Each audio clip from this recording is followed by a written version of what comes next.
जय हिंद दोस्तों, स्वागत है आप लोग की आपके अपने यूट्यूब चैनल मैथ वाला गुरुजी पे। दोस्तों आप लोग के लिए क्लास 9 का जो है 9 क्लास का जो कि फिजिक्स का फर्स्ट चैप्टर है उसका आपको अति लघुत्तरीय प्रश्न, लघुत्तरीय प्रश्न और दीर्घोत्तरीय प्रश्न तीनों का क्वेश्चन आंसर इस वीडियो में आपको करवाने वाले हैं। पूरा वीडियो जरूर देखिएगा और चैनल पर पहली बार आए तो चैनल को सब्सक्राइब करके बेल ऑल कर लीजिएगा, क्योंकि क्लास 9, क्लास 10 और 11, 12 आपको ये चारों क्लास का तैयारी इस चैनल के माध्यम से आपको करवाया जाता है। तो चलिए प्रश्न को हम लोग देखते हैं। यहाँ पे कहा गया है विज्ञान क्या है।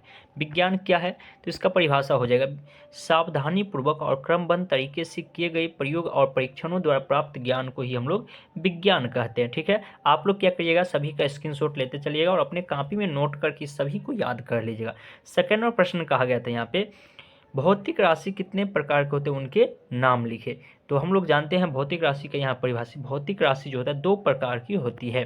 पहला एक नंबर जो होता है वो आधारी राशि और दूसरा व्युत्पन्न राशि होता है। ठीक है, चलिए ये अति लघु है तो छोटा छोटा आंसर ही आपको देना है। उसके बाद यहाँ पे कहा गया आप लोग को जो आधारी राशि किसे कहते हैं, आधारी राशि किसे कहते हैं। तो हम लोग जानते हैं आधारी राशि वे राशि है जो स्वतंत्र मानी जाती है, जैसे लंबाई, द्रव्यमान, समय आदि, ये सब आधारी राशि आपको कहलाता है। चलिए आगे की प्रश्न आप लोग की स्क्रीन पे है। चौथा नंबर यहाँ पे दिया गया है व्युत्पन्न राशि क्या है। तो व्युत्पन्न राशि वह है जो आधारी राशि के पदों में व्यक्त की जाती है, जैसे कि क्षेत्रफल, आयतन, बल, कार्य, ऊर्जा, ये सब क्या हो जाएगा व्युत्पन्न राशि में आ जाएगा। ठीक है, चलिए पांचवा प्रश्न आप लोग की स्क्रीन पे यहाँ पे कहा गया है। पांचवें में आधारी मात्रक किसे कहते हैं, आधारी मात्रक किसे कहते हैं। और यहाँ पे आपको उत्तर दिया गया है वह मात्रक जो किसी अन्य मात्रक पर निर्भर नहीं करता है उसे हम लोग आधारी मात्रक कहते हैं। चलिए छठा प्रश्न आप लोग की स्क्रीन पे है। यहाँ पे कहा गया मात्रकों की पद्धति से क्या तात्पर्य है, मात्रकों की पद्धति से क्या तात्पर्य है। तो आंसर लिखेंगे सभी प्रकार की राशियों के लिए मात्रकों जैसे आधारी तथा व्युत्पन्न दोनों के पूरे समूह को मात्रकों की पद्धति कहते हैं। चलिए उसके बाद सातवां प्रश्न आप लोग की फिर स्क्रीन पे है। यहाँ पे कहा गया आप लोग को रेडियन और स्टेरेडियन किसकी मात्रक है, किसकी मात्रक है। तो यहाँ पे उत्तर दिया गया आप लोग को रेडियन समतल कोण का मात्रक होता है। रेडियन किसका होता है, समतल कोण का। ये ऑब्जेक्टिव में भी आपको पूछ लिया जाता है। और स्टेरेडियन जो होता है वह घन कोण के मात्रक होते हैं। चलिए आगे की प्रश्न की ओर हम लोग बढ़ते हैं। यहाँ पे 9 नंबर प्रश्न कहा गया 1 नैनोमीटर कितने मीटर के बराबर होते हैं। हम लोग जानते हैं 1 नैनोमीटर जो होता है 10⁻⁹ के बराबर होते हैं। चलिए 9 नंबर प्रश्न आप लोग को कहा गया है प्रकाश वर्ष क्या है। प्रकाश वर्ष क्या है तो लिखेंगे एक प्रकाश वर्ष वह दूरी है जिसे प्रकाश निर्वात में एक वर्ष में तय करता है, उसे हम लोग प्रकाश वर्ष कहते हैं। एक प्रकाश वर्ष बराबर सूत्र होता है चाल गुने समय। तो चाल हो जाएगा आपको यहाँ पे इकाई दहाई से 1,000 लाख 30 लाख, और यहाँ पे समय आपको दिया गया है, पूरा आपको समय जोड़ के दिया गया है। इसको जब गुना करिएगा तो ये आपका निकल जाएगा 9.46 × 10⁻12 किलोमीटर। या इसको अगर हम मीटर में चेंज करेंगे तो इसी में 3 गो जीरो बढ़ा देंगे, यानी कि 10⁻15 मीटर कर देंगे। ठीक है, और यहाँ पे 10वां प्रश्न जो कि आपकी बुक में नहीं दिया है यहाँ पे एक्स्ट्रा है। तो चलिए हम लोग अब लघु का प्रश्न देख लेते हैं, लघु उत्तरीय प्रश्न। देखिए लघु उत्तरीय प्रश्न आप लोग के स्क्रीन पे देखने के लिए मिला है, जो कि कहा है किसी राशि के परिमाण के पूर्व विवरण के लिए किन बातों का ज्ञान आवश्यक है, एक उदाहरण देकर समझाइए। तो इसका आंसर हम लोग जो लिखेंगे किसी राशि के परिमाण के पूर्ण विवरण के लिए दो बातों का ज्ञान आवश्यक है। एक नंबर में हम लोग लिखेंगे एक मात्रक जिसमें राशि को व्यक्त किया गया है, एक मात्रक जिसमें राशि को व्यक्त किया गया। दूसरा नंबर लिखेंगे एक संख्यांक जो यह बताता है कि दी गई राशि में वह मात्रक कितनी शामिल है। इतना लिख देंगे, इसका आंसर हो जाएगा।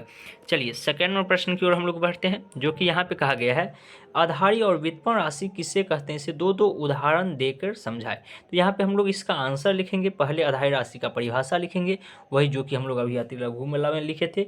वे राशि जो स्वतंत्र मानी जाती है उसे आधारी राशि कहते हैं।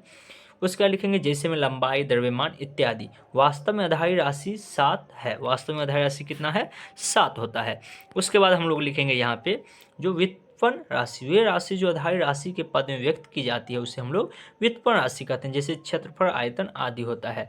उसके बाद वाला ये सब प्रश्न है जो कि आप लोग की बुक में नहीं दिया गया है, तो इसको हम नहीं करवाने वाले हैं। अगर आप स्क्रीनशॉट लेना चाहते हैं तो ले सकते हैं, आप याद कर सकते हैं।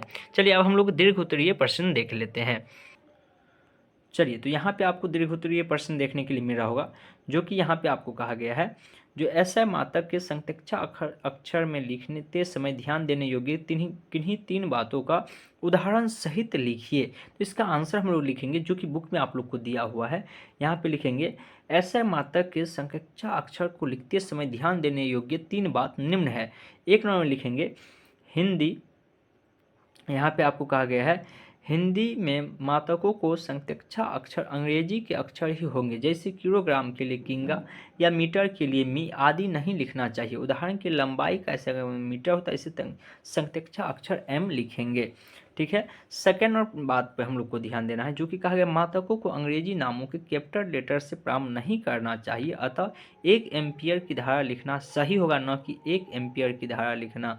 ठीक है। तो इसीलिए कैपिटल लेटर से कभी भी शुरू नहीं करना चाहिए।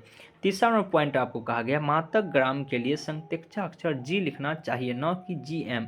ऐसा मात्रक में जी एम का अर्थ ग्राम मीटर हो जाता है। चलिए, उसके बाद आप लोग को सेकेंड प्रश्न यहाँ पे दिया गया है, मात्रक मीटर को परिभाषित करने के इतिहास का संक्षेप में वर्णन करें। तो यहाँ पे इसका पूरा चीज लिखना है। प्रायः मापों को आधारी या व्युत्पन्न ऐसा मात्रक के पद में व्यक्त करना बहुत सुविधाजनक नहीं होता है। उदाहरण के लिए पटना से दिल्ली की दूरी को मीटर में व्यक्त करना बहुत असुविधाजनक होगा। इस दूरी के लिए मीटर बहुत फोटो मात्रक है। इस प्रकार एक कागज की मोटाई को मीटर में व्यक्त करना असुविधा होगी। कागज की मोटाई को व्यक्त करने के लिए मीटर बहुत बड़ा मात्रक हो जाता है। बस यही चीज़ आपको बुक में जो कि दिया हुआ, बस इतना ही आपको लिखना है। उसके बाद यहाँ पे आपको कुछ प्रश्न और आपको देखने के लिए मिला होगा, जो कि ऐसा मात्रक की किन्हीं 3 आधारी मात्रकों की परिभाषा लिखे, और यहाँ पे आपको दिया हुआ है। तो ये सब आपके प्रश्न, आपके बुक में ये सब प्रश्न नहीं दिया हुआ है, तो इसको हम छोड़ देते हैं। अगर आप स्क्रीनशॉट लेना चाहते हैं तो इसको ले लीजिएगा। तो उम्मीद करते हैं ये क्लास आप लोग को समझ में आया होगा। आपको जो चीज़ आपको क्वेश्चन आंसर लिखना था आप लिख लिए होंगे और आप समझ गए होंगे, अगर आप बुक पूरा पढ़ लिए हैं। और आपको सभी chapter by chapter physics, chemistry, biology जो विषय है, आपको सभी विषय का आपको यहाँ पे क्वेश्चन आंसर करवाया जाएगा। तो इसीलिए आप लोग अगर चैनल को सब्सक्राइब नहीं किया तो सब्सक्राइब कर लीजिएगा। क्लास 10वीं में तो खास के आपको पूरा ऑल A to Z चीज़ का आपको तैयारी करवाया जाएगा। तो इसीलिए चैनल को सब्सक्राइब करके बेल आइकन ऑल करके रखिएगा।